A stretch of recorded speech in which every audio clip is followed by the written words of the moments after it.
Bejozobro okobosh kentelebre egedesh kompolobro ogobosh.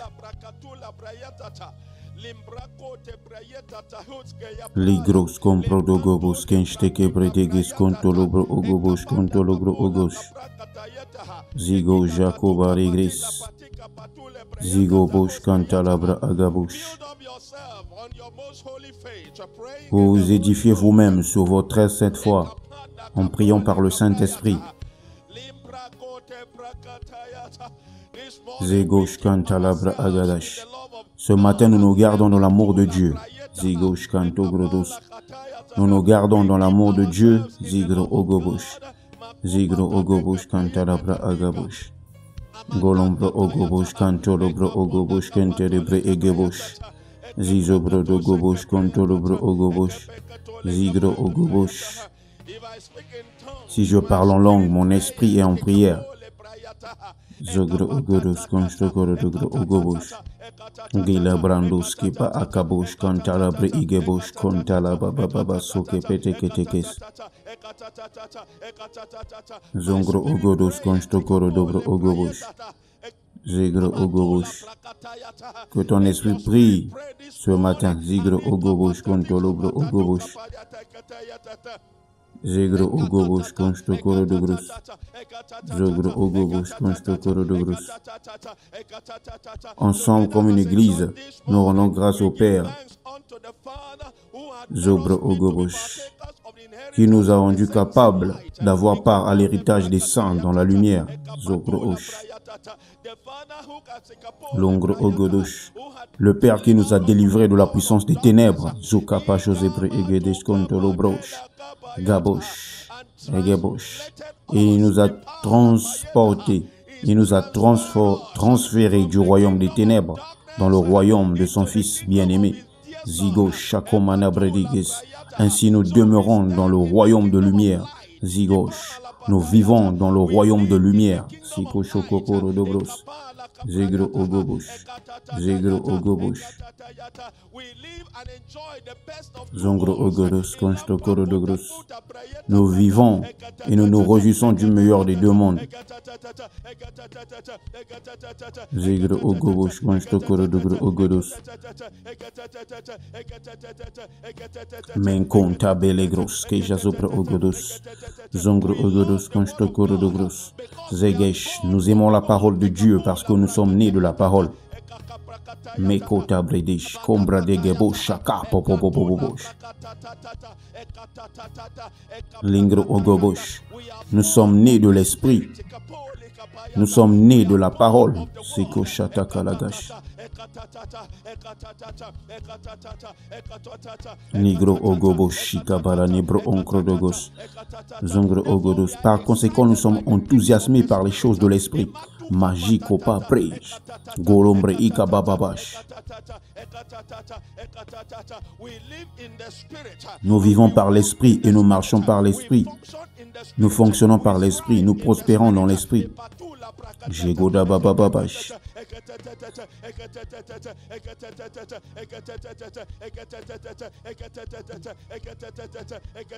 Ligo Shanta Bali Brodos Konstokoro Dobro Ogobosh.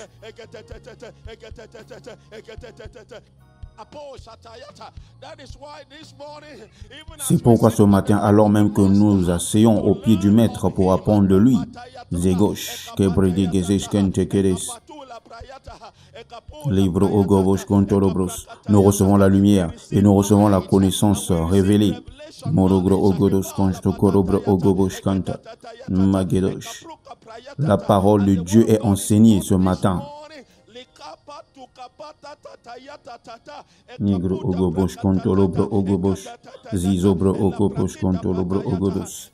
Zegosh, la lumière est libérée. Zokro Ogobosh, Zingre Egedis Kenshte. Golombro, car la parole de Dieu est une lumière à nos pieds. Zigo Shaka Paranabras. Elle est une lampe pour nos pieds. Elle est une lumière sur notre sentier. Maligros konstokoro brodogos.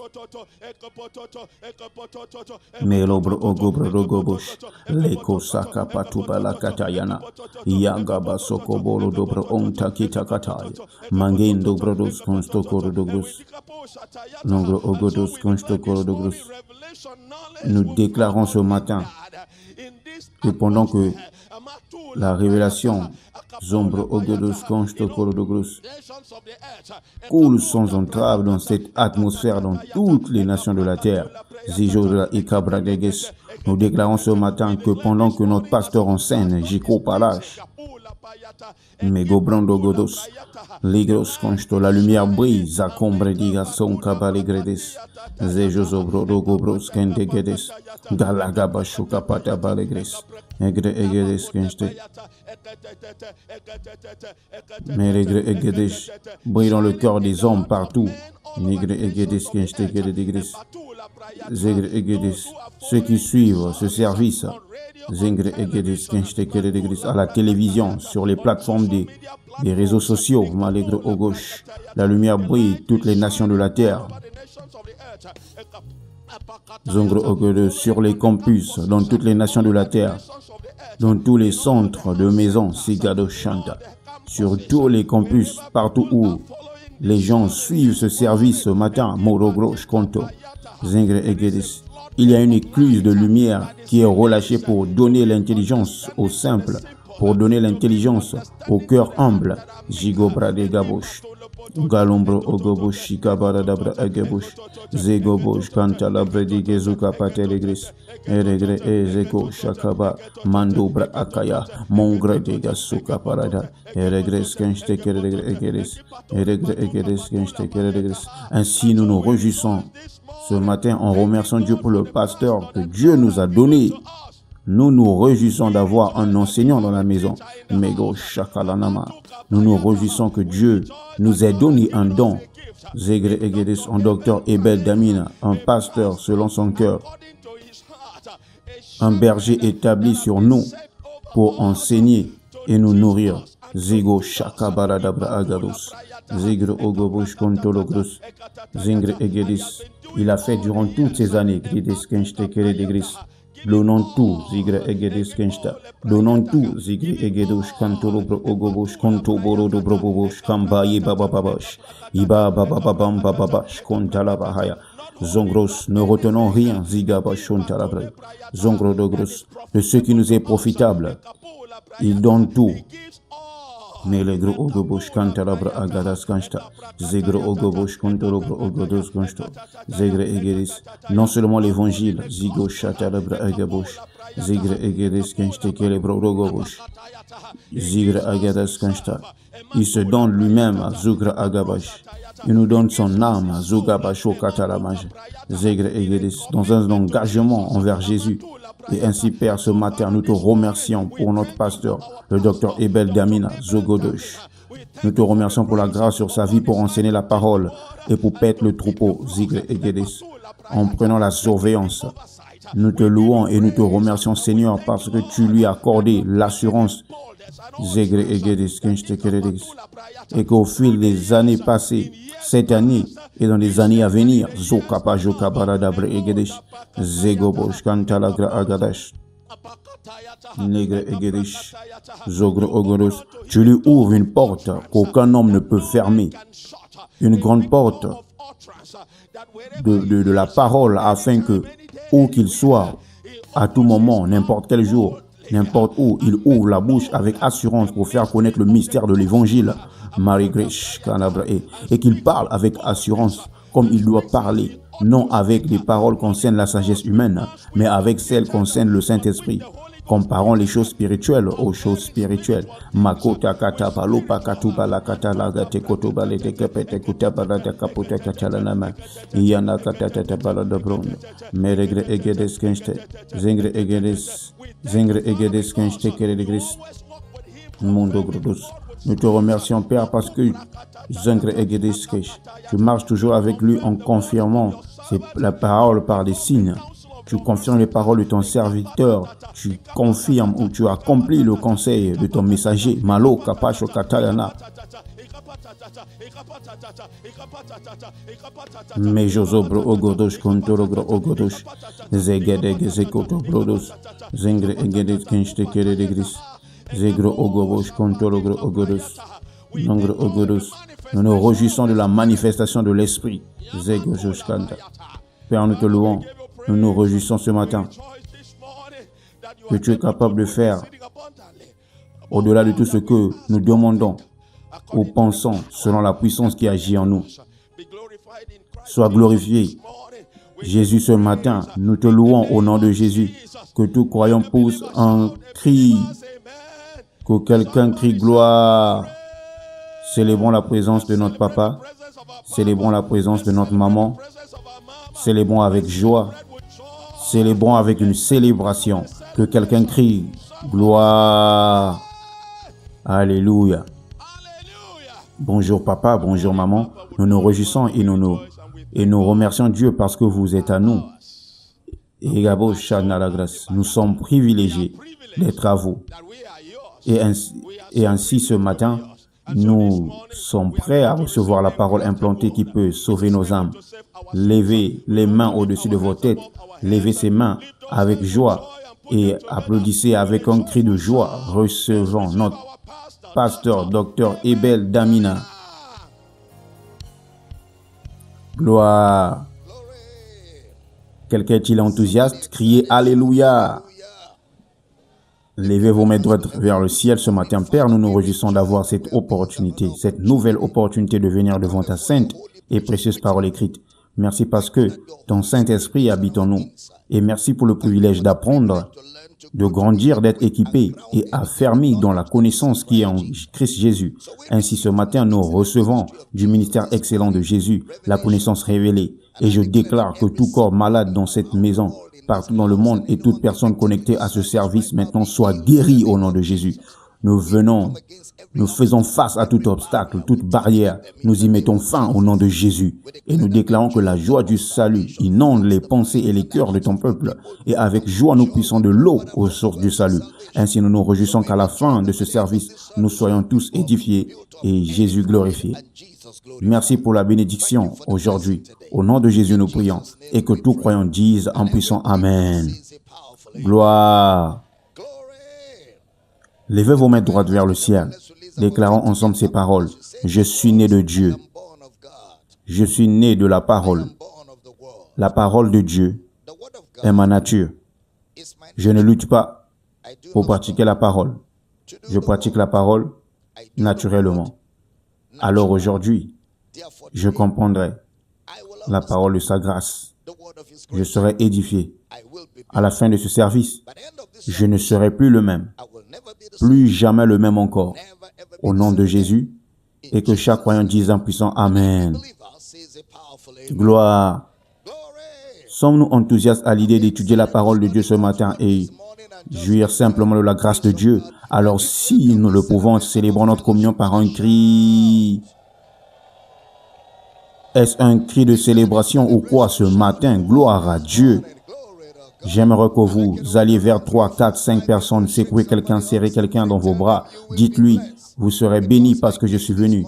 Tu seras béni parce que je suis venu. Saluer quelqu'un, aimer quelqu'un, fraterniser avec quelqu'un. Oh, quelle joie de nous voir tous ce matin dans cette maison. Oh, gloire, gloire, gloire, gloire, gloire, gloire, gloire, gloire, gloire, gloire à l'agneau de Dieu.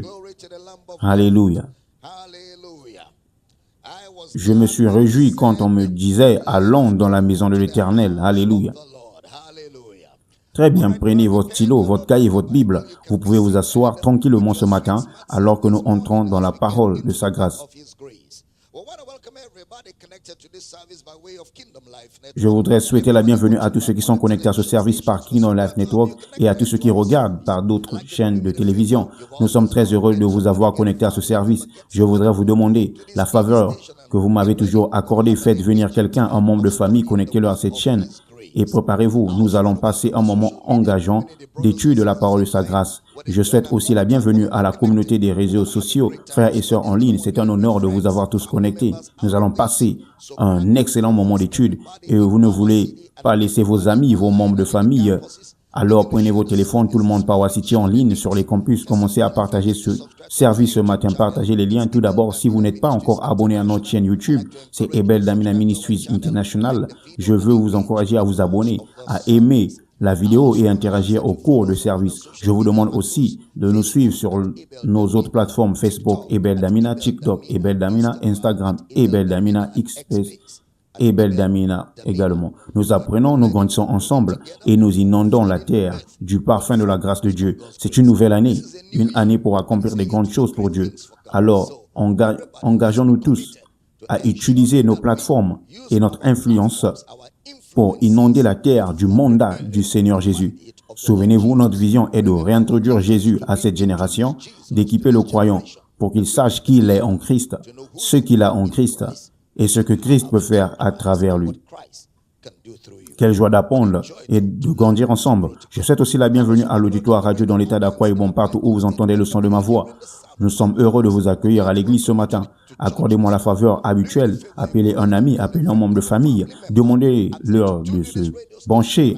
Maintenant, sur cette station radio, la vie circule à travers les ondes. Permettez-moi de souhaiter rapidement bienvenue à tous les citoyens sur différents continents, différentes nations du monde connectés à ce service. Nous recommençons 2026 et ce sera une merveilleuse année pour servir Christ, servir son dessein et faire une différence dans les nations de la terre. Juste avant d'entrer dans la parole ce matin, quelques annonces à faire. Power City International, campus d'Ottawa au Canada, est lancé aujourd'hui. Aujourd'hui même, heure du Canada, 9 heures de l'Est, d'accord? Donc, si vous êtes dans cette partie du Canada, à Ottawa, il y a un phare qui s'ouvre juste là où vous êtes. Nous vous encourageons à en profiter. Allez-y rejoindre les saints qui s'y trouvent et faisons une différence dans cette partie du Canada. Permettez-moi aussi de mentionner que Power City International Kasangati est lancé en Ouganda le 11 janvier 2026. Donc, si vous êtes dans cette partie d'Ouganda, il y a un phare près de chez vous. Allez-y, faites-en partie et rejoignez les saints pour faire une différence. Maintenant, si vous n'avez pas encore suivi la formation mondiale appropriée de disciples-là, si vous n'avez pas encore été formé, d'accord, il est important que vous sachiez que si vous avez seulement suivi la formation TED, évangélisation et disciple-là, vous n'avez pas encore suivi la formation complète de disciple-là. Cela en fait partie, bien sûr, mais il y a une formation de disciple-là organisée et structurée où l'on vous forme à emmener quelqu'un depuis le point du salut jusqu'au point où il est affermi. Il existe une manière systématique et organisée de faire la formation du disciple. Donc, si vous n'avez pas encore suivi cette méthode systématique de disciple-là, vous devez rejoindre l'Académie mondiale de disciple-là et commencer. Elle commence le 19 janvier 2026. Et si vous souhaitez y participer, envoyez simplement un email à pciglobaltraining@gmail.com. Assurez-vous d'inclure votre nom, votre pays et votre numéro de téléphone afin que nous sachions comment vous situer dans cette formation. Aussi, je suis en direct sur Wiz Radio chaque jour à Boston, aux États-Unis à 17h, heure de l'Est, et également diffusé sur Wiz. Ces deux stations de radio chaque jour à 17h, l'heure de l'Est à Boston, dans les Massachusetts, aux États-Unis. Il est important que vous nous aidiez à partager. Si vous avez des amis et des membres de famille qui vivent dans cette partie du monde, dites-leur que la diffusion radio est en cours afin qu'ils puissent se nourrir de cela jour dans cette partie des États-Unis. Amen. J'ai dit Amen. Êtes-vous prêts pour la parole de Dieu? Nous sommes dans le camp de réunion de la nouvelle création 2026 et nous avons commencé à examiner dans l'esprit et par l'esprit et nous concentrons sur l'imposition des mains. Nous avons commencé à établir un certain nombre de choses et je vais y revenir dans les prochaines minutes. Matthieu, chapitre 28, verset 18. Matthieu 28, 18. Et Jésus s'approcha et leur parla en disant, « Tout pouvoir m'a été donné dans le ciel et sur la terre. » Nous avons dit que le mot ciel et terre sont codifiés. C'est une expression codifiée et nous allons travailler là-dessus en profondeur. Je vais vous encourager, si vous n'avez pas suivi toute la série, revenez en arrière et suivez-la, car vous ne voulez pas apprendre comme un charlatan. Vous savez, il existe des médecins charlatans et je pense pas que l'un de vous laisserait un médecin charlatans lui faire une injection. Les médecins charlatans sont ceux qui sont allés à l'école, ont étudié la médecine peut-être une première année, puis ont abandonné. Ils comprennent quelques termes du vocabulaire médical, mais ils n'ont jamais obtenu leur diplôme, ils n'ont jamais fait leurs internats, ils n'ont pas été autorisés à pratiquer.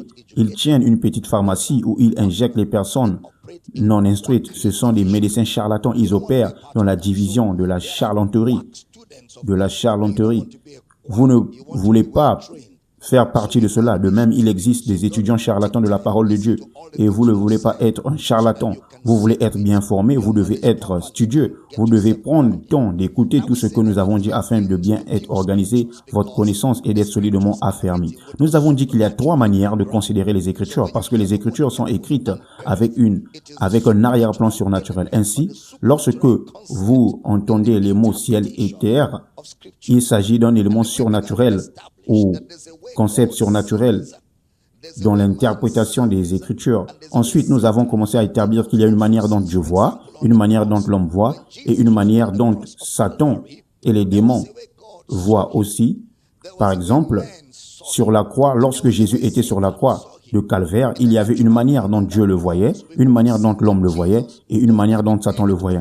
Dans le monde surnaturel, sur cette croix, nous aurions pu voir que Jésus est simplement mort comme un homme de bien, qu'il n'avait rien fait de mal, mais dès que les mauvais hommes ont décidé de le tuer. Mais dans un autre monde, il se passait une conquête. L'apôtre Paul dit, celui qui n'a pas connu le péché, il s'est fait pécher pour nous, afin que nous devenions en lui la justice de Dieu. L'apôtre Paul dira encore, lequel a été livré pour nos offenses et ressuscité pour notre justification. Mais Paul est capable d'amener tout cela parce qu'il regarde la croix du point de vue de Dieu. Il ne la regarde pas comme les hommes la regarderaient. Ainsi, nous avons pris le temps d'établir certaines de ces réalités et nous avons commencé à créer cette compréhension que l'incarnation de Jésus est une preuve de l'interaction entre le monde spirituel et le monde naturel. Une preuve d'interaction entre le monde spirituel et le monde naturel. Dans l'incarnation, Dieu vient habiter comme un homme. Dans l'incarnation, Dieu vient habiter dans un homme. Ainsi, dans la résurrection, Dieu vient habiter dans l'homme. Ainsi, nous avons la nouvelle création et nous avons l'incarnation. La nouvelle création et l'incarnation sont des nouvelles genèses. Elles sont toutes les deux surnaturelles dans leur contexte. Nous avons donc dit, vous devez lire votre Bible avec une mentalité surnaturelle. Vous devez lire votre Bible avec une mentalité surnaturelle. Et nous avons dit que vous ne pouvez pas croire à l'incarnation sans croire au surnaturel. Car croire à l'incarnation vous positionne déjà dans le surnaturel.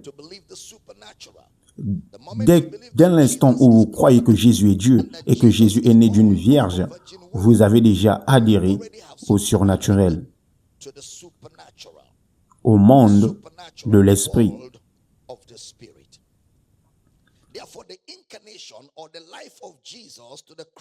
Par conséquent, l'incarnation, la vie de Jésus sur la croix, jusqu'au tombeau et jusqu'à la résurrection, nous montre l'endroit où le ciel et la terre se rencontrent. L'incarnation, la croix, le tombeau, la résurrection sont des indicateurs de la rencontre du ciel et la terre, ou du naturel et du surnaturel. De la même manière que l'Ancien Testament a un contexte surnaturel, les 4 évangiles aussi ont un contexte surnaturel. La Bible ne communique donc pas seulement l'histoire, elle communique aussi une description surnaturelle des activités des hommes. La Bible ne communique pas seulement l'histoire, mais elle communique un contexte surnaturel ou une communication des hommes. Nous avons dit au fil des temps, en théologie, et quand nous disons théologie, nous parlons de la connaissance de Dieu. Nous avons ce que nous appelons une mauvaise théologie. Par exemple, on nous a enseigné que dans le jardin d'Éden, le serpent parlait, que le serpent parlait. Et nous avons pris le temps d'établir que le serpent ne parlait pas dans le jardin. Nous avons établi toutes ces réalités au cours de cette série. Ainsi, nous réaffirmons que chaque fois que vous tenez la Bible, vous devez savoir qu'elle communique une vision surnaturelle du monde ou un contexte surnaturel. Allons maintenant dans Genèse chapitre 1, versets 1 à 3. Souvenez-vous, tout pouvoir m'a été donné dans le ciel et sur la terre. Jésus parlait. Il citait Genèse chapitre 1, verset 1. Au commencement, Dieu créa les cieux et la terre. Verset suivant. La terre était informe et vide. Il y avait des ténèbres à la surface de l'abîme, et l'Esprit de Dieu se mouvait au-dessus des eaux. Verset suivant. Dieu dit que la lumière soit, et la lumière fut. Or, ce texte des Écritures est écrit dans le surnaturel. Est écrit dans le surnaturel. Et Dieu dit que la lumière soit, ou que la lumière soit. La lumière ici n'est pas le soleil, la lune et les étoiles. Ce n'est pas l'électricité. Ce n'est pas l'électricité. Ce n'est pas l'électricité. Ce n'est pas la matière. La lumière là-bas est surnaturelle. Cette lumière est surnaturelle. La Bible s'ouvre donc sur un récit surnaturel. Et c'est ainsi que nous devons la lire. Nous devons lire la Bible en tenant compte de son récit surnaturel. Le contexte de l'Ancien Testament est donc surnaturel. Et si le contexte de l'Ancien Testament est surnaturel, alors le Nouveau Testament est l'enseignement de l'Ancien Testament. Le Nouveau Testament est l'enseignement de l'Ancien Testament, ce qui signifie que le contexte du Nouveau Testament est également surnaturel. Matthieu, Marc, Luc et Jean ont écrit sur l'incarnation. Et vous savez que l'incarnation est surnaturelle. L'incarnation. Dieu est devenu un homme en Jésus. Dieu est devenu un homme en Jésus. C'est l'œuvre de l'Esprit. L'incarnation est une œuvre de l'Esprit. Vous vous souvenez que Marie a dit « Comment cela se fera-t-il puisque je ne connais point d'homme ?» Et l'ange lui dit « Le Saint-Esprit viendra sur toi et la puissance du Très-Haut te couvrira de son ombre. » C'est surnaturel. C'est surnaturel. Il n'y a donc aucun moyen dans votre étude de la Bible d'ignorer ce contexte surnaturel. Dès l'instant où vous croyez en Jésus, dès l'instant où vous croyez à l'œuvre de la croix, ce que vous dites c'est « Je crois au surnaturel ». Car tout, depuis l'incarnation jusqu'à la mort de Jésus et jusqu'à la résurrection, est surnaturel. Alors la mort de Jésus, il dit « Mon Dieu, pourquoi m'as-tu abandonné ?» Ça c'est Psalm 22. Pourquoi m'as-tu abandonné? Jésus ne parlait pas, vous savez, à son frère ou ses disciples. Jésus parlait à un être surnaturel. Si vous regardez cette croix et l'environnement autour de cette croix, lorsque Jésus a crié « Élie, Élie, lama sabachthani », vous vous demanderez à qui il parlait, car il n'y avait aucune personne physique à qui il semblait s'adresser. Il parlait à quelqu'un qui opérait depuis un autre royaume. Ainsi, une fois encore, il y a du surnaturel même à la croix. Dans Romains chapitre 8, verset 32, l'apôtre Paul écrivant à l'église de Rome dit, Romains 8, 32, « Lui qui n'a point épargné son propre fils, mais qui l'a livré pour nous tous, comment ne nous donnera-t-il pas aussi toutes choses avec lui ?» Je ne pouvais pas voir sur la scène personne d'autre que les soldats venus l'arrêter. C'est ce que les hommes voyaient. Mais il y a un contexte surnaturel à cette croix. Ce qui signifie que ce monde n'est pas seulement naturel. Ce monde n'est pas seulement naturel. Il existe un monde spirituel dans ce monde. Il existe un monde spirituel dans ce monde. Souvenez-vous que je vous ai dit que vous-même, en tant qu'homme, vous avez une partie invisible. Ce corps physique n'est pas tout ce que vous êtes, même vous en tant qu'homme. Il y a une partie invisible. De la même manière qu'il y a une partie invisible de vous, il existe dans ce monde un autre royaume qui n'est pas de la matière. Il existe en haut un règne que les mains ne peuvent saisir, que les yeux ne peuvent voir et que l'on ne peut pas sentir physiquement. Il existe dans ce monde un royaume invisible. Il y a un élément surnaturel dans les activités humaines. Et c'est ainsi que je dois aussi lire la Bible. Il y a eu des grands réveils, mais bien souvent, les réveils ont une emphase. Et s'ils ne font pas attention, ils désaccentuent d'autres choses. Nous avons eu un réveil appelé la Réforme, où les gens disaient « Nous croyons à la Bible seule ». Et c'était très bien durant la Réforme. Mais certains ont commencé à introduire des éléments étrangers dans la vie chrétienne. Il n'y avait aucune séparation entre l'Église et l'État. Ils ont mélangé l'Église et l'État. Et c'est l'un des inconvénients lorsque les hommes de Dieu, censés défendre et proclamer la vérité, se mêlent aux œufs troubles de la politique. Alors il ne semble plus d'avoir une différence entre la politique et l'Église. Il doit y en avoir une séparation entre l'État et l'Église. Mais durant la Réforme, tout était mélangé. Et bien sûr, quand cela arrive, le compromis est inévitable. Avec ce réveil est venue aussi une minimisation du contexte surnaturel de la Bible. Et cela s'est produit à grande échelle, au point que la seule emphase surnaturelle restait Dieu. Et ensuite, tout a commencé à décliner. Mais dès que vous commencez à parler de la mort de Jésus et des réalités liées à sa mort et à sa résurrection, vous ne pouvez pas éviter le surnaturel. Quelqu'un m'a dit, croyez-vous à ces absurdités pentecôtistes? En fait, quelqu'un m'a entendu parler en langue. Il a dit, ah, docteur Damina, même vous parlez comme ça. Parce qu'il pense, puisque je parle ouvertement contre les mauvaises pratiques scripturaires, je vais attaquer le parler en langue. Mais le parler en langue est inscrit partout dans les Écritures.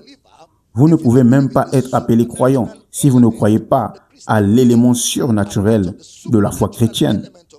Et une partie de cet élément, de l'élément surnaturel, c'est le Saint-Esprit et les choses pneumatiques, les choses de l'Esprit, pneumatikos, les choses de l'Esprit et les choses dans l'Esprit. Alors je lui ai dit, croyez-vous que Jésus ait pris la nature de Satan? Il me regardait et puis il m'a demandé, mais Jésus a-t-il pris la nature de Satan? Ensuite, il m'a dit, croyez-vous aussi que lorsque Jésus est mort, il a été uni à Satan? Je lui ai dit, d'accord, allons doucement. Croyez-vous que Jésus est devenu péché pour l'homme? Il a dit oui. Je lui ai demandé, le péché est-il naturel ou surnaturel? Il a répondu, le péché est surnaturel. Je lui ai demandé, le péché se trouve-t-il aussi chez le diable? Il a dit oui. Alors je l'ai amené dans Jean chapitre 8, verset 44. Jean chapitre 8, verset 44. Vous avez pour père le diable et vous voulez accomplir les désirs de votre père. Il a été meurtrier dès le commencement et il ne se tient pas dans la vérité parce qu'il n'y a pas de vérité en lui. Lorsqu'il profère le mensonge, il parle de son propre fond, car il est un menteur et le père du mensonge. Donc, il croit que Satan est le père du mensonge. Donc, je l'ai demandé, est-ce que Jésus était uni au péché? Il a dit oui, parce que Jésus était séparé du Père et uni avec le péché. C'est comme cela qu'il est devenu péché. Cela signifie donc que Jésus est mort spirituellement. Jésus est mort mentalement. Et Jésus est mort physiquement. Parce que le salut concerne l'esprit, l'âme et le corps. C'est pourquoi dans la résurrection de Jésus, l'homme est sauvé. Esprit, âme et corps. Jésus a achevé l'œuvre du salut. Je lui ai donc demandé quel est le problème. Il a dit non, j'aime pas cette expression. Je lui ai dit, tu n'aimes pas cette expression? Cela ne veut pas dire que l'expression est mauvaise.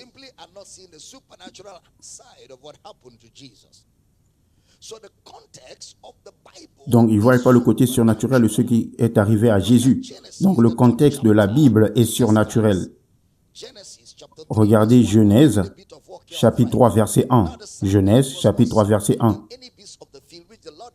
Le serpent était le plus rusé de tous les animaux des champs que l'Éternel Dieu avait fait. Il dit à l'homme, Dieu a-t-il réellement dit, vous ne mangerez pas de tous les arbres du jardin? À cause de ce que nous avons appris en tant qu'enfants, nous avons réellement cru que les animaux parlaient aux hommes. On m'a enseigné cela à l'église des enfants. J'ai grandi en le croyant jusqu'au jour où mes yeux se sont ouverts à la vérité de l'évangile. Nous pensions que les serpents parlaient aux hommes avant la chute. Puis après la chute d'Adam, ils ont perdu leurs pattes et leur voix et ont commencé à romper. Ceux qui pensent ainsi ont simplement retiré le contexte surnaturel des Écritures. La même chose est arrivée à d'autres passages parce que les gens voulaient minimiser le surnaturel. Quand vous lisez Genèse, du premier au dernier chapitre, vous voyez du surnaturel. Elle est totalement remplie d'événements et d'activités surnaturelles. C'est le fondement de la doctrine chrétienne. Le fondement de la doctrine chrétienne est le surnaturel. Vous ne pouvez pas enlever le surnaturel du christianisme. Donc, dans Genèse chapitre 3, verset 1, le mot serpent est le mot nakash. N-A-C-H-A-S-H. C'est un verbe. Il signifie deviner, observer des signes, nakash. Observer des signes. La divination est aussi liée à l'enchantement. L'enchantement. Ce qui est donc arrivé à Adam et Ève était surnaturel. Surnaturel. C'est pourquoi le péché de l'homme était une interaction entre le naturel et le spirituel, tout comme le ciel et la terre. C'est pourquoi l'œuvre de Christ était dans le ciel et sur la terre. C'était au ciel et sur la terre. Pourquoi? Parce que le péché concernant le ciel et la terre. Le péché concernait le ciel et la terre. Vous savez, la première fois que je suis tombé sur les écrits de E.W. Kenyon, un théologien réputé que je respecte, je n'ai pas compris immédiatement quand je le lisais. Puis je me suis assis dans la prière. J'ai relu encore et encore parce que je considérais la mort de Christ et le péché de l'homme sous un angle sociologique. Je pensais que c'était simplement un problème de comportement. Et aujourd'hui encore, certains prédicateurs pensent que s'ils prêchent la moralité, ils ont prêché l'évangile. C'est sociologique. Il n'y a aucun élément spirituel là-dedans. Juste prêcher la morale. Soyez gentils, saluez vos aînés, ne prenez pas ce qui ne vous appartient pas. Si quelqu'un souffre, donnez-lui quelque chose. Et on appelle cela le christianisme. C'est du non-sens. N'importe qui peut faire cela. Dès l'instant où vous réduisez le christianisme à cela, vous avez retiré l'élément surnaturel du christianisme. Alors ce n'est plus le christianisme. Ce qui fait que le christianisme soit le christianisme, c'est l'élément surnaturel parce que le péché spirituel.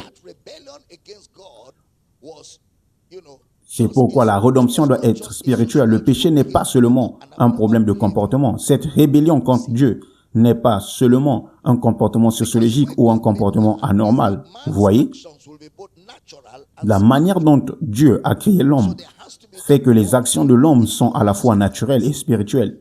Et donc, il doit donc y avoir cette vision du monde dans la façon vous voyez les choses. Vous voyez donc que le serpent ici est la description d'une entité surnaturelle. Le serpent dans Genèse, chapitre 3, est une description d'une entité surnaturelle. Regardez 2 Corinthiens, chapitre 11, verset 3. 1 Corinthiens, chapitre 11, verset 3.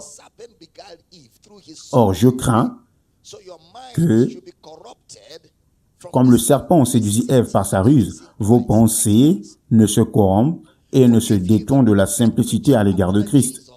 Verset suivant. Car si quelqu'un vient vous prêcher un autre Jésus que celui que nous avons prêché, ou que si vous recevez un esprit que vous n'avez pas reçu, ou un autre évangile que vous n'avez pas accepté, vous le supportez fort bien. Paul appelle cela un autre esprit, le mot hétéros pneuma. Hétéros pneuma. H-E-T-E-R-O-S. Hétéros pneuma. P-N-E-U-M-A. Maintenant, regardez cet exemple majeur, Genèse 6, 1 à 4. Encore une fois, beaucoup des récits ont tenté de minimiser cela. Genèse chapitre 6. Mettez-le pour moi. Genèse 6, 1. Lorsque les hommes eurent commencé à se multiplier sur la face de la terre et que les filles leur furent nées, remarquez le verset 2. Les fils de Dieu virent que les filles des hommes étaient belles et ils ont pris pour femmes parmi toutes celles qu'ils choisirent. Donnez-moi le verset 4. Les géants étaient sur terre en ce temps-là, après que les fils de Dieu furent venus vers les filles des hommes et qu'elle leur eut donné des enfants. Ce sont ces héros qui furent fameux dans l'Antiquité. Donnez-moi le verset 5. L'Éternel vit que la méchanceté des hommes était grande sur la terre et que toutes les pensées de leur cœur se portaient chaque jour uniquement vers le mal. Dans Genèse chapitre 3, Dieu parlait seulement d'Adam et Ève. C'est tout ce dont nous voyons dans Genèse chapitre 3. Mais au chapitre 6, il y a davantage de personnes se multiplient dans le péché. Et écoutez bien ce que je vais dire. Dieu n'a pas relié ce qui s'est passé dans Genèse 6 à Adam et Ève. Dieu n'a pas relié ce qui s'est passé dans Genèse 6 à Adam et Ève. Ainsi le concept qui consiste à appeler Adam le chef des pécheurs est totalement erroné. Dans Genèse chapitre 6, qui est la première fois que nous lisons le péché, est répandu parmi des multitudes d'hommes sur la terre. Regardez, Genèse chapitre 6, verset 7. Genèse chapitre 6, verset 7. Et l'Éternel dit, « J'exterminerai de la face de la terre l'homme que j'ai créé, depuis l'homme jusqu'au bétail, aux reptiles, aux oiseaux du ciel, car je me répands de les avoir faits. » C'est la première fois que vous entendez Dieu parler de cette manière. Dans Genèse chapitre 3, Dieu n'a jamais parlé ainsi. Il n'y a donc aucun lien entre Genèse chapitre 3 et Genèse 6. Ce sont deux événements distincts. Et séparés, aucun n'est calqué sur l'autre. Il ne l'a pas dit en Genèse 3, mais il le dit en Genèse 6, 7, ce qui est d'ordre collectif. Ici encore, le concept surnaturel est présent. La même chose s'est produite en Genèse chapitre 4 avec Caïn et Abel. Il y a donc énormément de surnaturel dans la Bible et vous ne pouvez pas l'ignorer. Vous ne pouvez pas voir seulement des hommes. C'est pourquoi l'apôtre Paul prend maintenant le temps de donner une explication dans Éphésiens chapitre 2, verset 1. Éphésiens chapitre 2, verset 1. Vous étiez morts par vos offenses et par vos péchés. Vous étiez morts par vos offenses et vos péchés. Regardez le verset suivant. Dans lequel vous marchez autrefois selon le train de ce monde, selon le prince de la puissance de l'air. Qu'est-ce que l'air? L'esprit. La puissance du pneuma, l'esprit qui agit maintenant dans les fils de la rébellion. Il y a donc un élément surnaturel à la rébellion et un élément surnaturel à la désobéissance de l'évangile. Il y a un esprit derrière cela. Il y a un élément surnaturel. Vous marchez selon le train de l'air, l'esprit qui agit maintenant dans les fils de la rébellion. Quand vous entendez ce monde, c'est Genèse 6, là où vous avez Babylone, Babel, ce monde, c'est Genèse, chapitre 6 que Paul enseignait. Et ensuite, selon le prince de la puissance de l'air, il y a des gens qui, si vous mentionnez cela, riront et penseront que vous êtes superstitieux ou mystique. Ainsi, nous avons souvent deux écoles de pensée, y compris parmi les chrétiens. Premièrement, ceux qui ne veulent rien expliquer par le surnaturel. Pour eux, tout est logique. Ils ne veulent même pas entendre qu'on associe le surnaturel à un événement. Deuxièmement, ceux qui sont superstitieux, pour qui tout est spirituel. Mais une lecture correcte des Écritures inclut le naturel et le surnaturel. Le naturel et le surnaturel. Car si vous ignorez le contexte surnaturel de la Bible, vous manquerez beaucoup de choses. Regardez encore ce que Paul dit dans Éphésiens chapitre 2, versets 2 et 3. Éphésiens 2, 2, dans lequel vous marchez autrefois. Lorsque vous n'étiez pas né de nouveau, vous marchez ainsi, selon le train de ce monde, mais aussi selon le prince de la puissance du pneuma, l'esprit qui agit maintenant.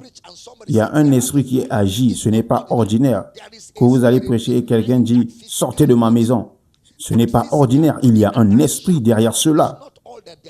Ce corps physique et cette bouche acerbe ne sont pas tout ce qu'il y a. Il y a quelque chose qui les alimente. Combien d'entre vous ont vu Powered by Samsung? Powered by Android, Powered by Techno, Powered by LG. Il y a donc quelque chose derrière. Il y a quelque chose qui alimente cela. L'esprit qui agit maintenant dans les fils de la désobéissance. Verset suivant. Parmi lesquels nous tous aussi, nous étions de leur nombre et nous vivons autrefois selon les convoitises de la chair, accomplissant les volontés de la chair et de nos pensées, et nous étions par nature des enfants de colère comme les autres. Il y a un élément surnaturel dans le péché. Il y a un élément surnaturel chez les pécheurs. Il y a un élément surnaturel chez ceux qui rejettent l'évangile, s'opposent à l'évangile, attaquent l'évangile et recherchent à discréditer. Ce n'est pas simplement ordinaire, ce n'est pas de la logique. C'est cette logique qui devient la plateforme permettant à ces esprits d'opérer. C'est cette logique contre Dieu, cette logique contre le plan de Dieu. J'enseigne bien ce matin. Il y a donc une manière surnaturelle de voir le péché. Il y a une manière surnaturelle de voir la rébellion. C'est pourquoi dans 2 Corinthiens chapitre 10, verset 3, 2 Corinthiens chapitre 10, verset 3, le frère Paul dit, si nous marchons dans la chair, nous ne combattons pas selon la chair. Verset suivant. Car les armes avec lesquelles nous combattons ne sont pas charnelles, mais sont puissantes par Dieu pour renverser les forteresses. Nous renversons les raisonnements et toute hauteur qui s'élève contre la connaissance de Dieu et nous les amenons toute pensée captive à l'obéissance de Christ. Pourquoi pensez-vous que Jésus, après leur avoir enseigné la parole pendant 40 jours, leur a dit « N'y allez pas encore » ? Il leur avait déjà enseigné, il leur avait déjà donné le message, il leur avait déjà donné le mandat, il leur avait déjà donné la mission.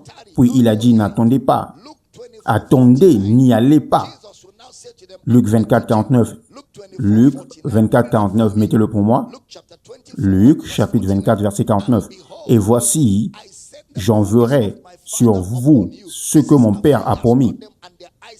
Ceci est après qu'il ait enseigné et leurs yeux sont ouverts.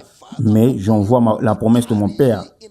Mais vous restez dans la ville jusqu'à ce que vous soyez revêtus de la puissance d'en haut. Vous avez le message, vous avez le mandat, mais cela doit être alimenté. Cela doit être alimenté d'en haut. Ce qui signifie que la prédication n'est pas un simple exercice intellectuel. La prédication comporte un élément surnaturel qui renverse les forteresses, qui renverse les idéologies, qui contredisent la pensée de Dieu. Vous êtes revêtus d'une puissance, ce qui signifie que la prédication n'est pas simplement une discussion intellectuelle. Il y a un élément surnaturel dans ce qui se passe. Ainsi, il doit y avoir ce que les hommes voient, le langage humain. Ce que les hommes voient dans la lecture de la Bible, c'est le langage humain. Que transmet ce langage humain? Le langage humain transmet un monde spirituel. Il doit y avoir ce que les hommes voient, le langage humain. Mais ce langage humain communique un monde spirituel lorsque vous étudiez les Écritures. Ainsi, Genèse chapitre 1, les ténèbres et la lumière. La lumière et les ténèbres. À la surface de l'abîme, Dieu dit que la lumière soit. Ainsi, les ténèbres et la lumière sont spirituelles. Dieu dit, l'Esprit de Dieu se mouvait. C'est spirituel. Genèse chapitre 2, verset 7. Genèse chapitre 2, verset 7. L'Éternel Dieu forma l'homme de la poussière de la terre et souffla dans ses narines un souffle de vie. Et l'homme devint un être vivant. C'est spirituel. Puis Genèse chapitre 3, verset 1 à 3. Nakash, où le serpent pratique la divination, c'est aussi spirituel. Genèse 3, 24. S'il vous plaît, restez avec moi. Genèse chapitre 3, verset 24. C'est ainsi qu'il chassa Adam et il mit à l'orient du jardin d'Éden les chérubins qui agitent une épée flamboyante pour garder le chemin de l'arbre de vie. Ce sont des réalités surnaturelles dans le contexte des Écritures. Remarquez aussi la tentation que le diable a donnée à l'homme. Genèse 3, 5. Mais Dieu sait que le jour où vous en mangerez, vos yeux s'ouvriront et que vous serez comme des dieux, connaissant le bien et le mal. Vos yeux s'ouvriront. C'est surnaturel. C'est surnaturel. Dans Genèse 3, 22, où Dieu confirme ce que le serpent leur avait dit. L'Éternel Dieu dit, voici, l'homme est devenu comme l'un de nous pour la connaissance du bien et du mal. Empêchons-le maintenant d'avancer sa main et de prendre de l'arbre de la vie, d'en manger et vivre éternellement. Dieu confirme ce qu'il leur avait dit. Cela signifie qu'il y a un élément surnaturel dans le péché. Il y a encore beaucoup d'interactions dans Genèse où Dieu parle directement avec Adam et Ève. Par exemple, Genèse chapitre 3, le verset 8. Restez avec moi. Genèse 3, 8. Alors ils entendirent la voix de l'Éternel Dieu qui parcourait le jardin vers le soir. Et l'homme et sa femme se cachèrent loin de la face de l'Éternel, au milieu des arbres du jardin. Ils entendirent la voix de l'Éternel Dieu marchant dans le jardin à la brise du jour. C'est spirituel. La même chose se produit en Genèse 4 avec Caïn et Abel, ce qui signifie que le surnaturel est présent dans tout le livre de Genèse. Ensuite, Dieu parla à Abimelech. Genèse chapitre 20. Dieu parla à Abimelech, d'accord? Le surnaturel. Ce qui signifie que le contexte de la Bible est un contexte surnaturel. Dans Genèse chapitre 12, verset 1, lorsque Dieu appelle Abraham, Dieu l'appelle. Dieu n'a envoyé personne prêcher à Abraham. Dieu a parlé à Abraham. Dieu a interagi avec Abraham. Face à face, c'est surnaturel. C'est le contexte de la Bible. Ainsi, l'idée d'avoir Dieu sur une planète quelque part n'est pas un enseignement biblique. L'idée d'avoir Dieu quelque part sur une planète n'est pas biblique. Dieu a toujours désiré, et cela est devenu une réalité dans la résurrection, de demeurer parmi les hommes, habiter parmi les hommes, vivre dans les hommes. Et cela est devenu une réalité par la résurrection de Jésus-Christ. Si vous êtes avec moi, puis-je entendre un puissant Amen.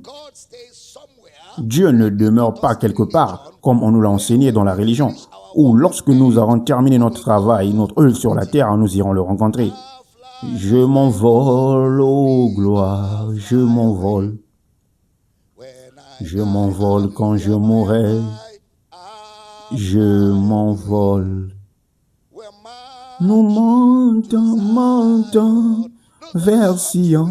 Ce sont des chants qu'on nous a appris et ces chants proviennent d'une théologie qui nous a été transmise, celle d'aller quelque part. Je monte plus haut, oui, je monte. Tout cela n'est pas biblique, tout cela est du non-sens.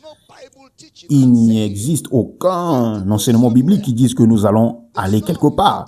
Il n'y en a aucun dans toute la Bible. Ni les auteurs de l'Ancien Testament, ni les apôtres, ni Jésus lui-même n'ont enseigné cela. Dans la Bible, le ciel et la terre se chevauchent.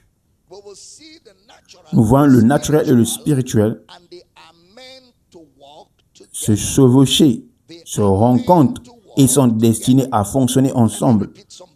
Je vais répéter certaines choses. Nous avons dit que la Bible est écrite en langage humain, mais inspirée par l'Esprit.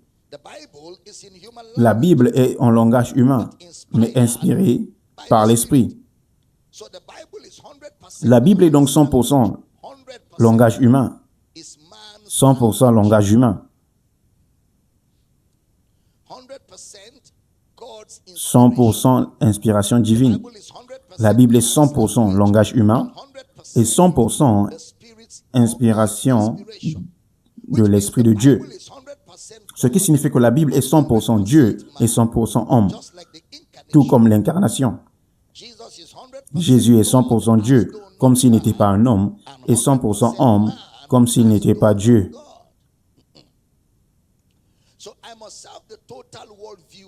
Je dois donc avoir une vision complète des Écritures. Je dois avoir le côté de Dieu et le côté de l'homme. Je dois tout rassembler pour pouvoir comprendre le message des Écritures. Ainsi, la manière de lire la Bible, il y a des choses dans la Bible qui ne révèlent pas de la culture humaine. Il y a des choses que je lis, que je ne peux saisir sociologiquement. Je ne peux que les connaître spirituellement. Ce qui signifie, c'est le contexte de la lecture de la Bible. C'est pourquoi, avant d'aller prêcher, nous prions. Pourquoi prions-nous avant de prêcher?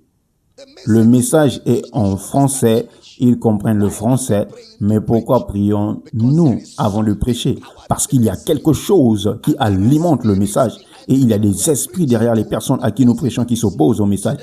Il y a donc un conflit.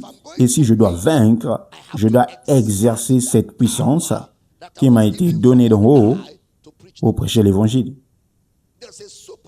Il y a un élément surnaturel. Vous ne pouvez pas simplement aller prêcher comme cela. Non, non. Ils vous chasseront. Ils vont vous battre. Vous avez besoin d'être alimenté par la puissance. Gloire à Dieu. Pourquoi prions-nous? Pour que pendant que nous parlons, nous disons quelque chose qui soudainement brise ce monde de ténèbres. Cela peut être anodin, cela peut être une histoire, cela peut être une phrase, cela peut être une ligne, mais cela libère une puissance qui ouvre la personne au message. C'est pourquoi nous prions d'aller avant d'aller, afin d'avoir la capacité de s'exprimer dans la parole. Pourquoi prions-nous? Parce que l'œuvre du ministère et l'œuvre de la prédication sont surnaturelles. L'œuvre du ministère et l'œuvre de la prédication sont surnaturelles. C'est pourquoi vous trouverez dans l'Ancien Testament l'expression « la parole de l'Éternel ». Regardez Genèse, chapitre 5, versets 1 et 2. Genèse 5, 1 et 2. Voici le livre de la postérité d'Adam. Lorsque Dieu créa l'homme, il le fit à la ressemblance. Il créa l'homme et la femme et les bénit. Et il les appela du nom d'homme lorsqu'il fut créé. Maintenant, en Genèse 18, laissez-moi vous montrer des manifestations surnaturelles. Genèse 18, versets 1 et 2.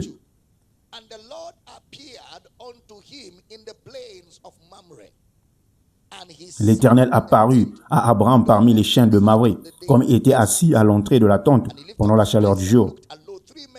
Verset suivant. Il leva les yeux et regardant. Voici, 3 hommes étaient debout près de lui.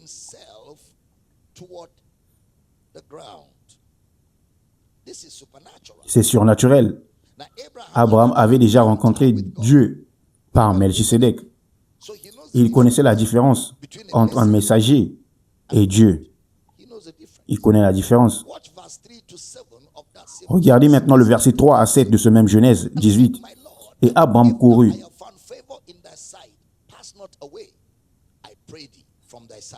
Alors il lui dit, Abraham courut vers le troupeau. And I will fetch a morsel of bread and comfort ye your hearts. After that you shall pass on. For therefore are you come to your servant. And they said, so do as thou hast said. Next verse. Prochain verset. Et Abraham courut vers le troupeau, prit un veau tendre et bon, et le donna à un serviteur qui se hâte de l'appeler. And Abraham ran unto the herd and fetched a calf tender and good, and gave it unto a young man, and he hasted to dress it. Ainsi, Abraham se prépare selon la culture de son époque, préparant un repas pour accueillir ses invités qui ont visité sa maison, ce qui signifie que, vous savez, c'était un environnement d'hospitalité. Regardez le verset 9 et 10 de Genèse 18. Verset 9 et 10, Genèse 18. Alors il lui dit, où est Saron ta femme? Où est Sarah ta femme? Et il répondit, elle est là, dans la tente. L'un d'eux dit, je reviendrai vers toi, vers toi à cette époque. Regardez, 3 hommes, mais soudain, un seul parle. Vous suivez? 3 hommes sont venus, mais soudain, c'est un seul qui parle. Je reviendrai vers toi à cette même époque.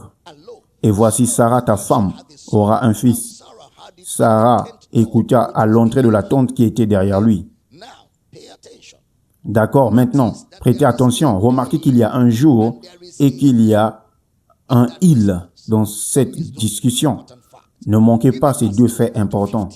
Donnez-moi le verset 11 à 15. Prêtez attention. Abraham et Sarah étaient vieux, avancés en âge, et Sarah ne pouvait plus espérer avoir des enfants. Verset suivant. Sarah rit en elle-même en disant, « Maintenant que je suis vieille, aurais-je encore des désirs? Mon Seigneur aussi est vieux. » L'Éternel dit à Abraham, « Pourquoi donc Sarah a-t-elle ri en disant, « Est-ce que vraiment j'aurai un enfant, moi qui suis vieille? » Y a-t-il rien qui soit étonnant de la part de l'Éternel? Autant fixé, je reviendrai vers toi à cette même époque et Sarah aura un fils. Sarah mentit en disant, « Je n'ai pas ri, car elle eut peur. » Mais il dit, « Au contraire, tu as ri. » Verset 16. Ces hommes se levèrent de là et regardèrent du côté de Sodome. Abraham alla avec eux pour les accompagner. Verset 17.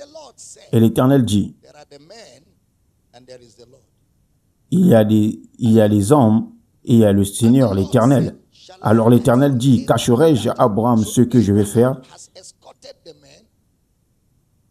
Ainsi Abraham a accompagné les hommes sur le chemin du retour.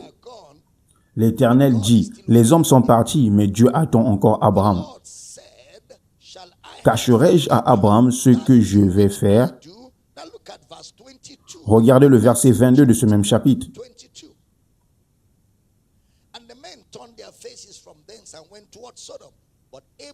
Les hommes s'éloignèrent et allèrent vers Sodome, mais Abraham se tint encore en présence de l'Éternel. Est-ce clair maintenant?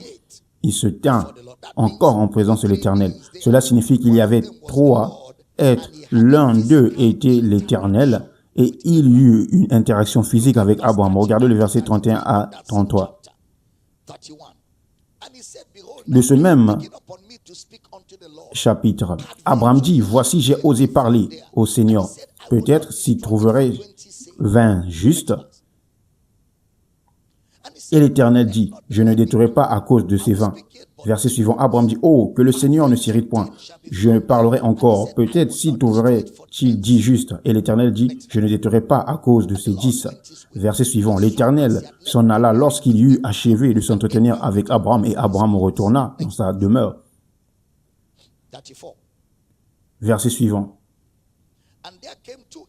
Les deux anges arrivèrent à Sodome sur le soir. Lot était assis à la porte de Sodome. Lot, en les voyant, se leva pour aller à leur rencontre, se prosterna la face contre la terre. D'accord? Maintenant, prenez note de ceci avant que je continue à lire. Assurément, Abraham a eu une interaction physique avec Dieu. C'est surnaturel. Voilà le cadre de la Bible. Le naturel et le surnaturel. Et finalement, Sodome fut détruit. Voyons ce qui arrivait à Lot dans Genèse chapitre 19, 9. Genèse 19, 9. Ils dirent, retire-toi. Ils dirent encore, celui-ci est venu comme étranger et il veut faire le juge. Eh bien, nous te ferons pire qu'à eux. Et pressant Lot avec violence, ils s'avancèrent pour briser la porte. Verset suivant. Les hommes étendirent la main, firent entrer Lot vers eux dans la maison et fermèrent la porte. Ces êtres spirituels saisirent Lot, le tirèrent en arrière et fermèrent la porte. Les interactions entre le naturel et le surnaturel. Voilà le contexte des Écritures. Ainsi, littéralement, ces anges ont physiquement tiré Lot. Voyez cette interaction entre le spirituel et le naturel. Voilà le contexte. Il y a des événements rapportés dans les Écritures pour notre instruction. Dans Exode chapitre 3, nous trouvons Moïse devant un buisson ardent. Exode 3, 1 à 5. Exode 3 à 5. Moïse faisait perdre le troupeau de Jéthro, son père, son beau-père, sacrificateur de Madian, et il mena le troupeau derrière le désert et vint à la montagne de Dieu à Horeb. Verset suivant. L'ange de l'Éternel lui apparut dans une flamme de feu au milieu d'un buisson. Moïse regardant et voici le buisson était tout en feu et le buisson ne se consumait point. Qu'est-ce que se passe? Le surnaturel. Vous voyez cela? Verset suivant. Exode 3, 4.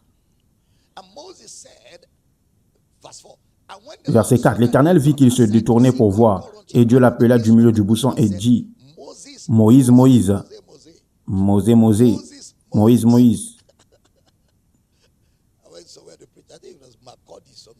J'étais allé prêcher quelque part, je crois. C'était à Makodi, il y a quelques années, juste avant qu'on ne m'appelle. Le pasteur a voulu montrer un peu d'enthousiasme. Avant de m'introduire, il a dit, et l'Éternel apparut à Moïse dans le buisson. Et l'Éternel criait, Mosé, Mosé. Je pensais qu'il plaisantait. Mais c'était simplement son accent. Mosé, Mosé. Mosé, Mosé. Mosé, Mosé. Je ne l'ai jamais oublié. Moïse, Moïse. Dieu dit, n'approche pas d'ici. Ôte tes souliers de tes pieds, car le lieu sur lequel tu te tiens est une terre sainte. Vous voyez encore ici une autre rencontre divine et surnaturelle. Ainsi, la Bible est remplie de telles rencontres. Les rencontres avec des êtres surnaturels. Regardez une référence dans Job 38, verset 7. Job 38, verset 7. Alors que les étoiles du matin éclataient en chants d'allégresse et que tous les fils de Dieu poussaient des cris de joie, il demanda à Job, où es-tu? Les bénis Elohim se réjouissaient. Vous trouverez donc toujours dans l'activité des Écritures le naturel et le spirituel. Cela signifie que Dieu œuvre toujours en coopération avec les êtres qu'il a créés. Dieu agit toujours en coopération avec les êtres qu'il a créés. Regardez Genèse, chapitre 1, 26. Genèse 1, 26. Puis Dieu dit, faisons l'homme à notre image selon notre ressemblance, et qu'il domine sur les poissons de la mer, sur les oiseaux du ciel, sur les bétails, sur toute la terre, et sur tous les reptiles qui rampent sur la terre. Cela vous montre un langage de coopération faisant. Dieu utilise ces êtres pour agir, non pour créer. Il est le créateur, il agit avec ces êtres créés. L'homme, les anges et les êtres spirituels. Ainsi, la Bible parle de ces interactions. N'oubliez pas encore, nous parlons sur l'imposition des mains. Vous devez garder cela à l'esprit, même si nous n'y sommes pas encore entrés. La Bible parle de ces interactions, le monde invisible et le monde visible, le naturel et le surnaturel. Vous pouvez appeler cela le ciel et la terre. Le ciel et la terre sont eux-mêmes une méthode d'interprétation de la Bible. Le ciel et la terre eux-mêmes sont une méthode d'interpréter la Bible. Les choses célestes, les choses terrestres. Regardez Hébreux chapitre 11, verset 1. Hébreux chapitre 11, verset 1. Or, la foi est une ferme assurance des choses qu'on espère, une démonstration de celles qu'on ne voit pas. Nous avons dit que nous verrions des choses dans l'Ancien Testament car c'est le résumé. Nous lisons au sujet de la fidélité de Dieu dans l'Ancien Testament, mais ce sont en réalité la démonstration des choses qu'on ne voit pas, les choses invisibles. Cela signifie que le cadre de l'Ancien Testament est le monde invisible. Le cadre de l'Ancien Testament est le monde invisible. Voilà le contexte de l'Ancien Testament. Maintenant, Hébreux chapitre 11, verset 2. C'est par elle que les anciens ont obtenu un témoignage favorable. Ils ont rendu témoignage de quoi? Regardez Hébreux 1.1. Hébreux 1.1. Hébreux chapitre 1, verset 1. Après autrefois, à plusieurs reprises et de plusieurs manières, parlé à nos pères par les prophètes,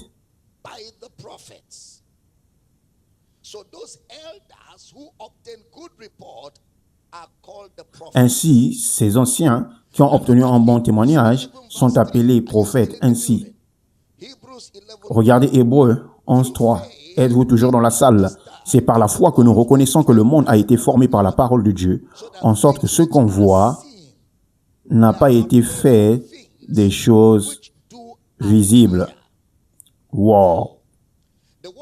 Le mot utilisé ici n'est pas matière, c'est un mot grec aionios, qui n'a jamais été utilisé pour désigner la matière. Aionion signifie simplement un cercle de temps, des événements ou un âge. La version amplifiée parle de cosmos, ce qui peut désigner un cadre physique, mais le mot réel est aionion.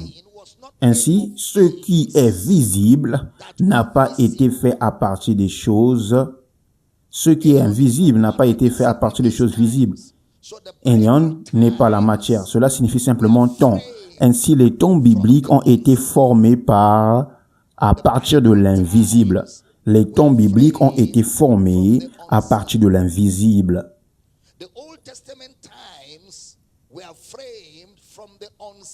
Les temps de l'Ancien Testament ont été formés à partir de l'invisible. S'il vous plaît, ne manquez pas cela. Ainsi, la manière de comprendre ces événements vient du monde invisible.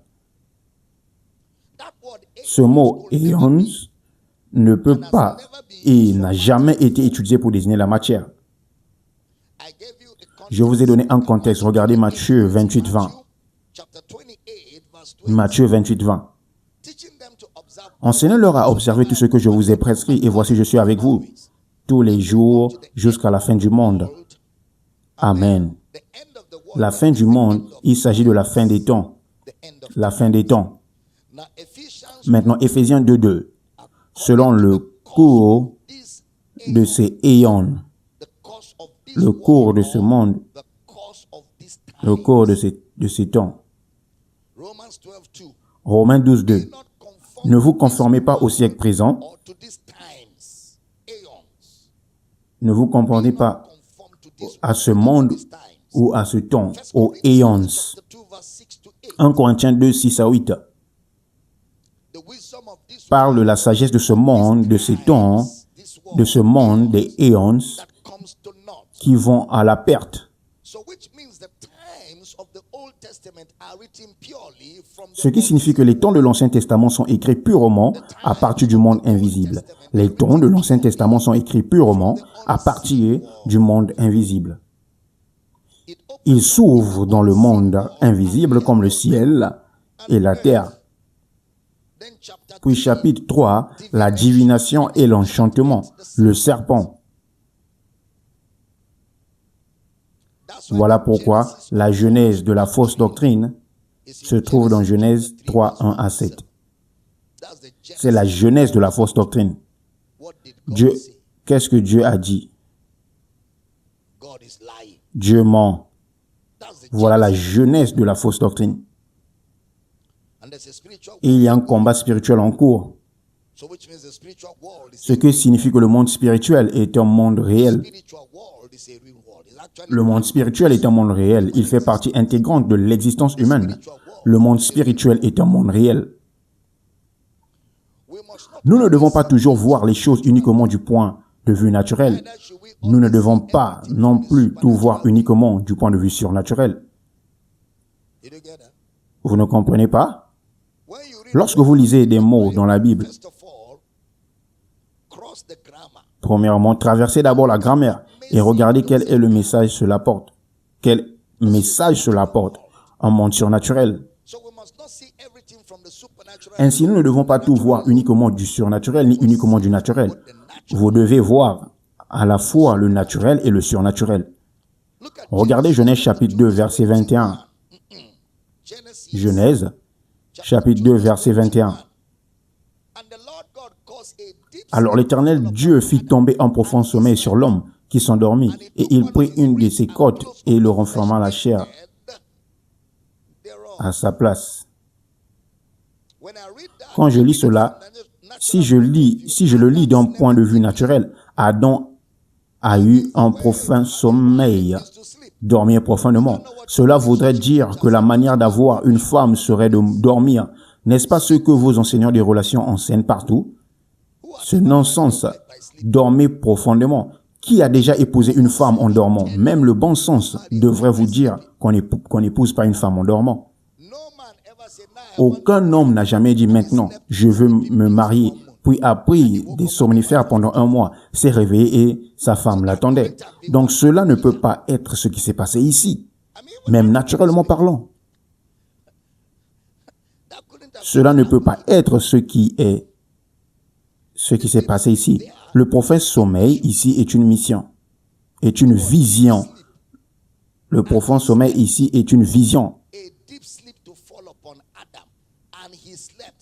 Il fit tomber un profond sommeil sur Adam et il s'endormit. C'est une vision. Pourquoi? Parce qu'il lui fit tomber le sommeil, lui donnant le sommeil. Il ne s'est pas endormi de lui-même. On lui a fait dormir. C'est une vision. Regardez le verset 22. L'Éternel Dieu forma une femme de la côte qu'il avait prise de l'homme et il l'emmena vers l'homme. Alors, vous entendez ces experts en relation dire, va chercher ta côte manquante. Si votre côte manque, vous avez besoin d'une opération chirurgicale. Vous avez besoin des soins médicaux. Allez vite en chirurgie pour qu'on vous remette une côte. Votre femme n'est pas votre côte. Elle n'est pas votre côte. Aucune côte ne manque chez un homme. Chaque homme est complet. Toutes vos côtes sont intactes. S'il y a l'une qui manque, c'est qu'il y a une malformation à la conception. Certains éléments chimiques ne sont pas équilibrés. Sinon, tout homme naît avec toutes ses côtes. J'enseigne bien, n'oubliez pas que la Bible n'est pas un livre de science. Deuxièmement, lorsque la Genèse a été écrite, la biologie n'existait pas. Personne ne parlait en termes biologiques. Il prit la côte, puis il l'amena vers l'homme. Cela signifie que lorsque nous lisons la Genèse, nous lisons une vision.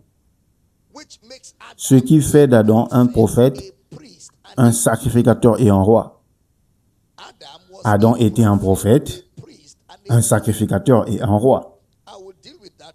J'en parlerai au prochain service. Appuyons davantage le fait que Ce profond sommeil était une vision. Genèse 15:2. Genèse 15:12. Genèse 15:12. Au coucher du soleil, un profond sommeil tomba sur Abraham. Et voici, une frayeur et une grande obscurité vinrent la saisir. Et l'Éternel dit à Abraham, sache que tes descendants seront étrangers dans un pays qui ne sera point eux. Ils seront asservis et ils les opprimeront pendant 400 ans. Ainsi, pendant qu'il était dans cette vision, l'Éternel lui donna le plan de ce qui arriverait aux enfants d'Israël en captivité et la délivrance que Dieu leur accorderait. C'était une vision du futur. Quelqu'un dit, mais Adam a péché. Et alors, Moïse a péché. Abraham aussi. Cela ne les a pas empêchés d'être prophètes. Regardez encore Job 4, verset 13. Corroborant ceci. Au moment où les visions de la nuit agitent la pensée, quand les hommes sont livrés à un profond sommeil. Profond sommeil. Cela s'appelle une vision. Ainsi, le profond sommeil d'Adam était une vision. Adam avait des visions. Nous traiterons cela au prochain service. Adam avait des visions. Abraham avait des visions. Isaac, Jacob aussi. Tout cela vous montre la genèse de la Bible et la manière dont Jésus a interprété la Bible. Ce qui signifie que nous devons donner à la Bible son contexte surnaturel. Nous devons donner à la Bible son contexte surnaturel. Maintenant, lorsqu'on traite de l'imposition des mains, elle doit être interprétée à partir de deux mondes, le naturel et le spirituel. Que signifie prêcher l'évangile dans le surnaturel? Que signifie croire l'évangile dans le surnaturel? Souvenez-vous, il y a toujours ce que les hommes voient et ce que Dieu voit.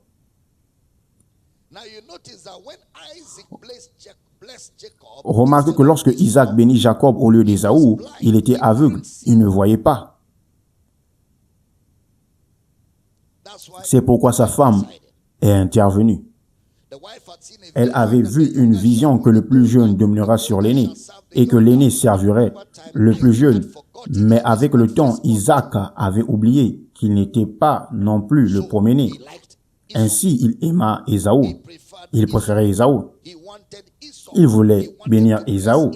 Il préférait Ésaü. C'est pourquoi Rebecca, lorsque Jacob dit, « Si mon père découvre que je ne suis pas Ésaü, il me maudirait. Il me maudira. » Il répondit que la malédiction retombe sur moi. Pourquoi était-elle si confiante et si audacieuse? Parce qu'elle savait qu'elle faisait ce qui était juste, basé sur la vision qu'elle avait reçue concernant ses garçons. Elle l'avait vu en vision. Ainsi, elle n'a pas peur. Elle n'avait peur d'aucune malédiction. Lorsque Isaac imposa les mains et dit, la voix, c'est la voix de Jacob.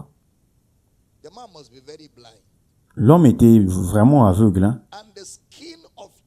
Mais la peau, c'est la peau d'Ésaü. Il imposa donc les mains et commença à prophétiser. Puis Ésaü arriva pour le dernier service, car Jacob était déjà venu au premier service.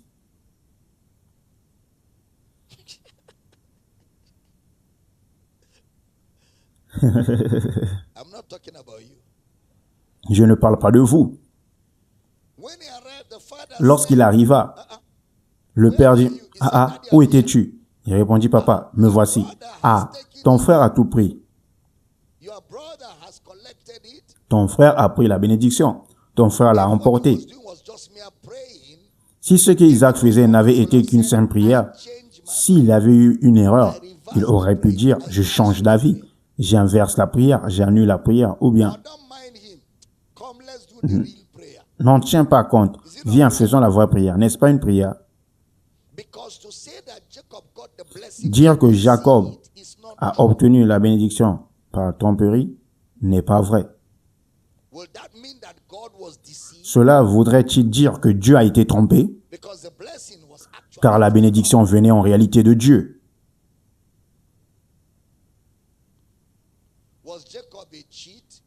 Est-ce que Jacob était-il un tricheur? Peut-être. Mais est-ce lui que Dieu a choisi? Oui.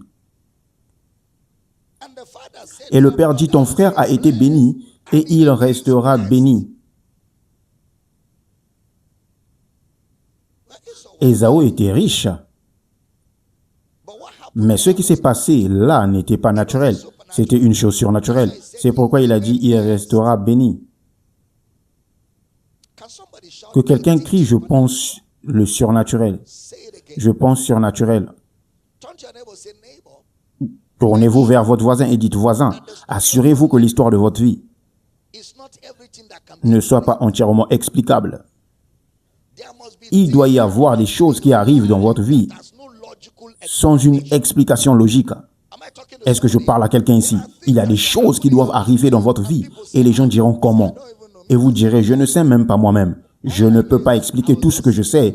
C'est que j'étais simplement là et c'est arrivé. Je parle sur quelqu'un ici aujourd'hui. Vous fonctionnerez surnaturellement. Que quelqu'un dise au nom de Jésus, je pense surnaturel. Dites, je suis né d'un Dieu surnaturel. Je porte une vie surnaturelle dans ce monde naturel. Par conséquent, tous les événements de ma vie n'ont pas besoin d'une explication logique. Je n'ai pas entendu un puissant Amen. Dites cette année, j'apporterai des surprises qui ne peuvent pas être expliquées. Et pourtant, c'est Dieu. Cela ne peut être renié. Je n'ai pas entendu un puissant Amen. Dites, je suis né surnaturellement. Je vis une vie surnaturelle dans ce monde naturel. Puis-je avoir un puissant Amen? Asseyez-vous. Laissez-moi trouver un endroit pour arrêter ce service. Balekoto Shakata. C'est pourquoi lorsque vous lisez la Bible, vous devez penser culture, penser langage, penser histoire. Mais au milieu de tout cela, pensez le surnaturel. Dans Genèse chapitre 48, quelque chose se passe encore. Jacob est malade. Joseph prend donc ses fils et les amène à Jacob. Jacob parle sur ses deux fils, Ephraïm et Manassé. Ils sont nés en Égypte. Regardez Genèse 48, 9 à 10. Joseph dit à son père, ce sont mes fils que Dieu m'a donnés ici. Israël dit, fais-les, je veux prier, approche-les de moi, afin que je bénisse.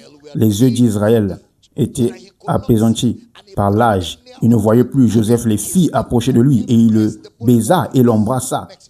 Verset suivant, Israël dit à Joseph, je ne pensais pas revoir ton visage et voici que Dieu me fait voir même ta postérité. Verset suivant, Joseph les retira du dessus les genoux de son père et se prosterna le visage contre la terre. Verset suivant, Joseph prit tous deux Ephraïm et sa main droite à gauche d'Israël et Manassé de sa main gauche à droite d'Israël et les fit approcher vers de lui. Un vieux homme aux yeux aveugles. Verset suivant. Israël étendit sa main et le posa sur la tête d'Ephraïm, qui était le plus jeune. Et il posa sa main gauche sur la tête de Manassé. Ce fut avec intention qu'il posa ses mains. Vous ne pouvez pas tromper la grâce de Dieu. Vous ne pouvez pas tromper l'onction. Partout là où on vous met, une fois que la bénédiction vous appartient, il y aura un croisement des mains. Dites, ils ont placé ainsi, pensant que la main ira comme ceci, mais la main est allée comme cela. Est-ce que je parle à quelqu'un? Écoutez-moi très attentivement. Il existe un monde au-delà de ce monde. Dans ce monde, dites, je vous entends. On l'appelle le ciel et la terre, le spirituel et le naturel, le visible et l'invisible. Et le croyant prend profit du meilleur de ces deux mondes. Est-ce que j'enseigne bien ce matin? Dans l'imposition des mains, Zibrakasuteleta, cette année, dans les prochaines semaines, les prochains mois, les prochaines heures, les prochains jours, je déclare sur vous qu'il y aura une interruption dans le cours de la nature. Les choses retardées, les choses qui ne devaient pas arriver, surgiront soudainement. Que quelqu'un crie, je reçois des miracles. Dites-le encore, je reçois des miracles. Dites-le encore, je reçois des miracles. Je n'ai pas entendu un puissant Amen. Asseyez-vous et donnez-moi le verset 15. Le verset 15 de Genèse 48. Je conclus. Il bénit Joseph et dit que le Dieu devant qui ont marché mes pères Abraham et Isaac, que le Dieu qui a été mon berger depuis que j'existe jusqu'à ce jour, verset suivant, l'ange qui m'a délivré de tout mal, bénit ses enfants, qu'ils soient appelés de mon nom et du nom de mes pères Abraham et Isaac, qu'ils multiplient abondamment au milieu du pays. Verset suivant, lorsque Joseph vit que son père posait sa main droite sur la tête d'Ephraïm, cela lui déplut et il saisit la main de son père pour la détourner de dessus de la tête d'Ephraïm sur la tête de Manassé. Verset suivant, et Joseph dit à son père, pas ainsi mon père, car celui-ci est le premier-né. Pose la main droite sur sa tête. Son père refusa et dit, je le sais mon fils, je le sais mon fils, je peux être aveugle. Je ne vois pas, mais j'opère d'un règne. Là où la cécité ne tient pas debout. Je le sais, mon fils.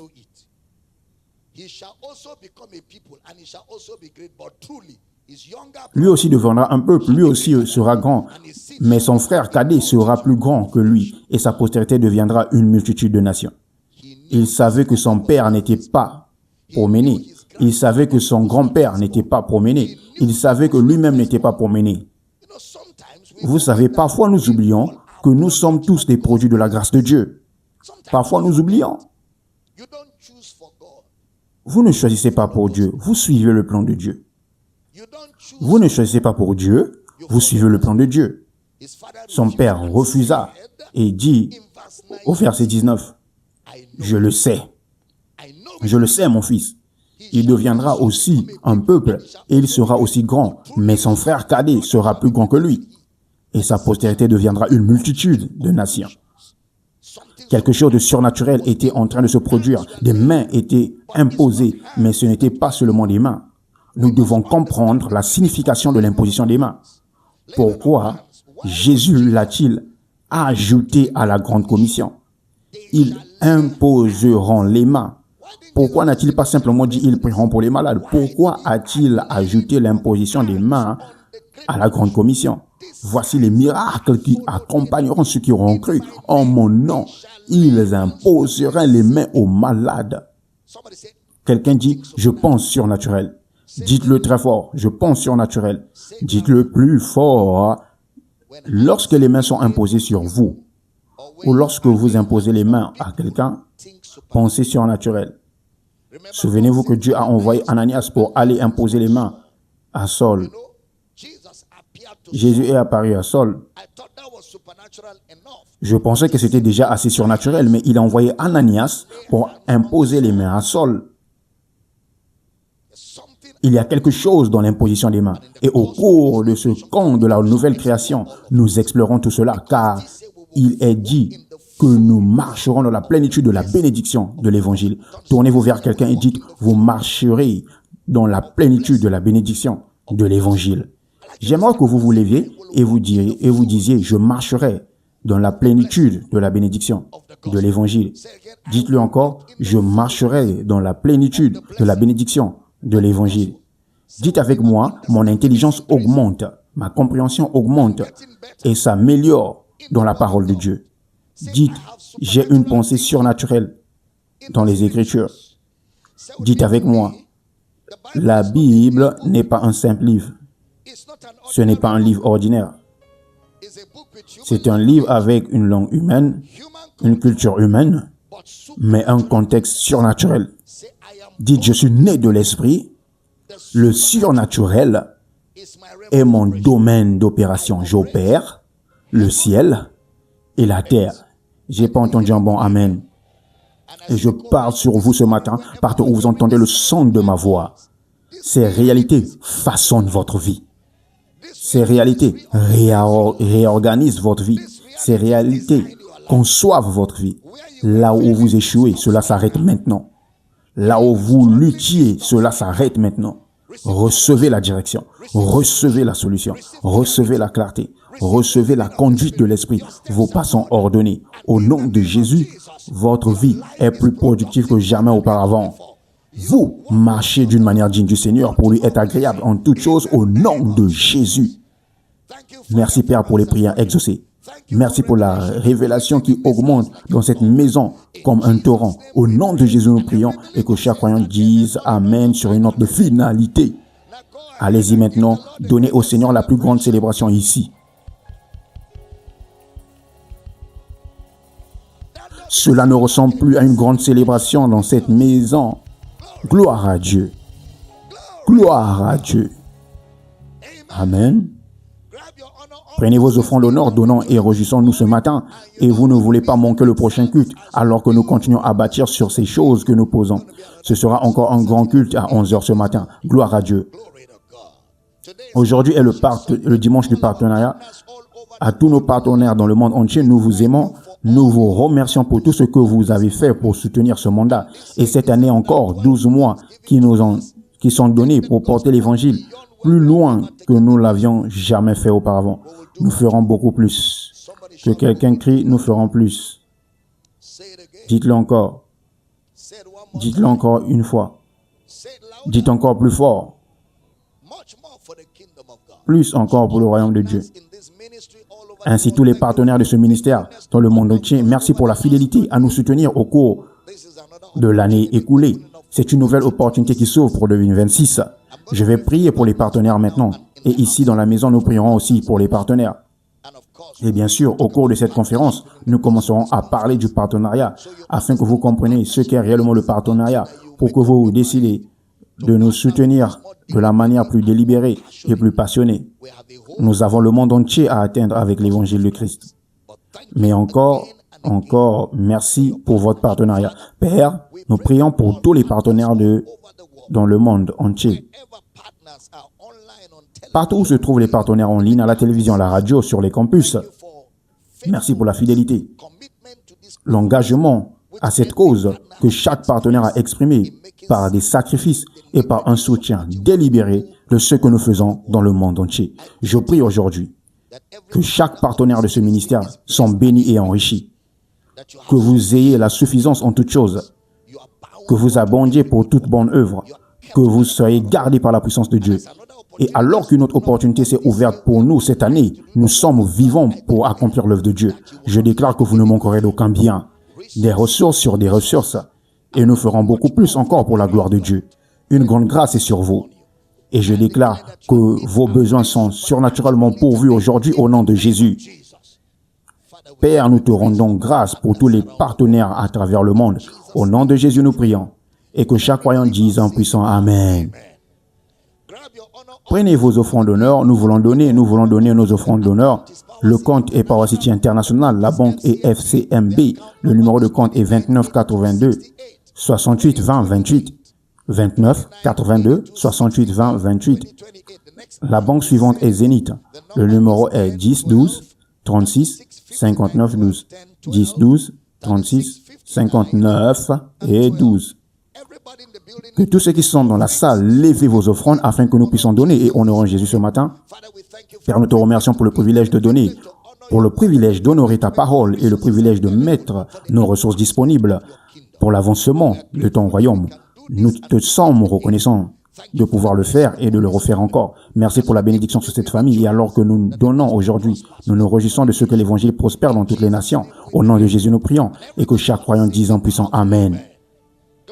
Gloire. Maintenant, écoutez-moi. Chaque jour de cette semaine, à 17h30 ici, dans cette maison, les portes seront ouvertes.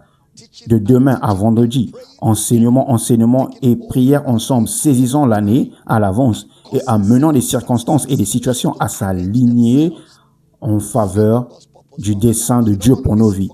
Vous ne voulez pas manquer cela pour aucune raison cette semaine et n'oubliez pas de me joindre au prochain culte 11h GMT+1 alors que nous continuons à bâtir précepte sur précepte. Nous vous aimons. Nous vous laissons sur les mains de vos coordinateurs de le campus. Ils vous diront quoi faire. Mettez ceci. Les paniers sont là. Lancez la musique, faisons-le pendant que nous adorons Jésus. Le Seigneur a ressuscité, gloire à Dieu. Nous espérons que vous avez été bénis par ce message. Pour commander la série complète de ce message et d'autres messages par Dr. Ebel Damina, veuillez appeler le +234 86 800 993 ou envoyer un email à powercityoffice@gmail.com.